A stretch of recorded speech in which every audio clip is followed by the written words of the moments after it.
Last video I was contemplating whether to start recording earlier because the Celtics were up like 21 in the fourth quarter of game 3, and then, I figured I'd hold it off, and then the Mavericks went on that big run. I think it's safe to say, as I see Luka wedgie the ball on a step-back 3, that's pretty funny.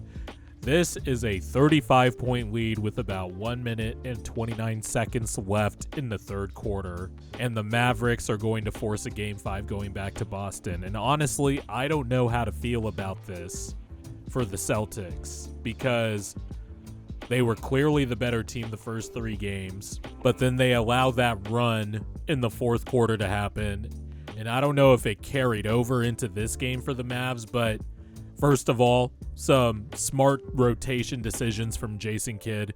Liked that he just went with Dante Exum straight up. No Tim Hardaway Jr., no Jaden Hardy.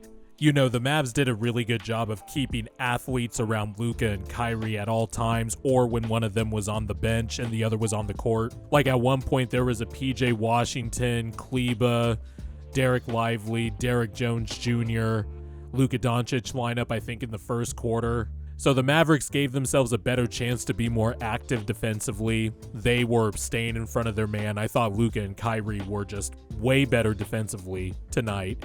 And if you're a Mavericks fan, you kind of got to be mad that they came with this type of energy, and you're just like, well, where the fuck was this the entire series? And even if game 2 was close, and even though you came back in the fourth quarter, just the blow-bys defensively, and yes, I know that talking point gets overstated, but I mean, it is true. But look at what happens when Luka and Kyrie become functional defensive players. It makes the entire defensive system easier. That way, Derek Jones Jr., PJ Washington, Derek Lively, they can be active. Maxi Kleba played great tonight. This is really his first good game of this series, really since returning from the shoulder injury, and that might be a big subplot going into Game 5.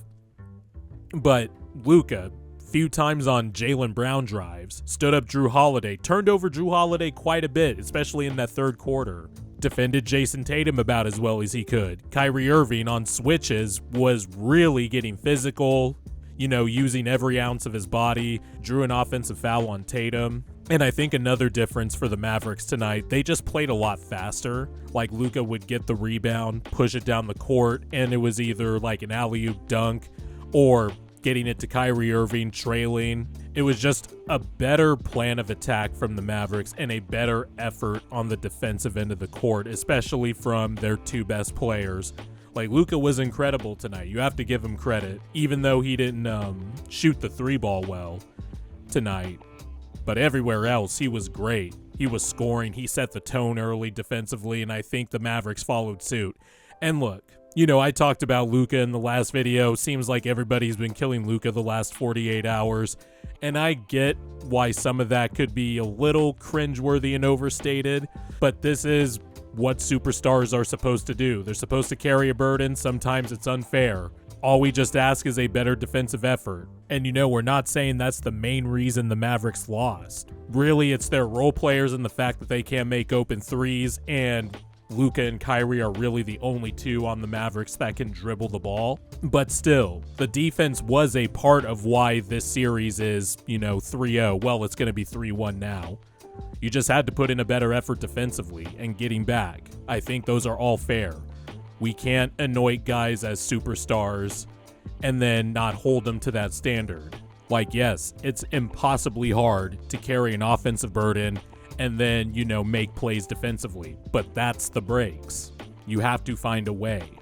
That's what the other legends have done.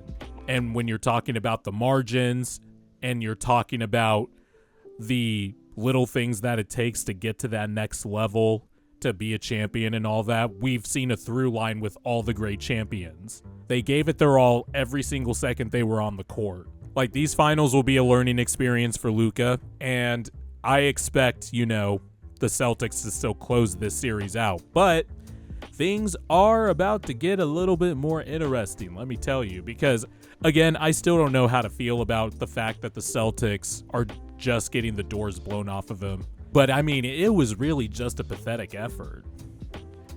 The Mavericks at one point, and I saw it up on the ESPN broadcast, the Celtics had 47 points in the third quarter at one point, and the Mavericks had 42 paint points. 42 paint points. The Mavericks were getting whatever they wanted. Their role players played with a lot of energy, and they attacked closeouts with confidence, defended well. Josh Green got a lot of playing time again, too. I like the rotations from Jason Kidd in this game. Tim Hardaway Jr. should not see the floor again in this series. Jaden Hardy should not see the floor again in this series. You got to stick with Washington, Green, Derrick Jones Jr., and Dante Exum, honestly, because at the very least, he's somebody that can also push the ball when Kyrie and Luka, need a break or, need a possession off. And Dante Exum did that a few times tonight and gave Luka a little bit of a rest. And I don't want to gas up Dante Exum, but I mean, the margins between a Dante Exum versus playing Tim Hardaway Jr. and Jaden Hardy might be enough to just make the rotation effective enough to make this a series again, if that makes sense. And like I said, Dante Exum adds an element of ball handling and transition. Like, I really love the Mavericks' pace tonight. I brought it up earlier, but them playing faster, first of all, them getting the stops to be able to play fast as well. Derek Lively, awesome game. First great game of this series from the rookie. Offensive rebounds. The Mavericks were really pounding the Celtics and their switching defense. This is what we were looking for earlier from the Mavericks in this series. For the Celtics, that's just an unacceptable performance. They're really going to have to be better in Game 5 because I could tell you the Mavericks are going to play loose. Oh my God, Tim Hardaway Jr. just hit a 3. Oh, look at that shot of his dad. That's nice. Yeah, this is going to be a 40-point game, fellas. The Celtics defense was very poor tonight.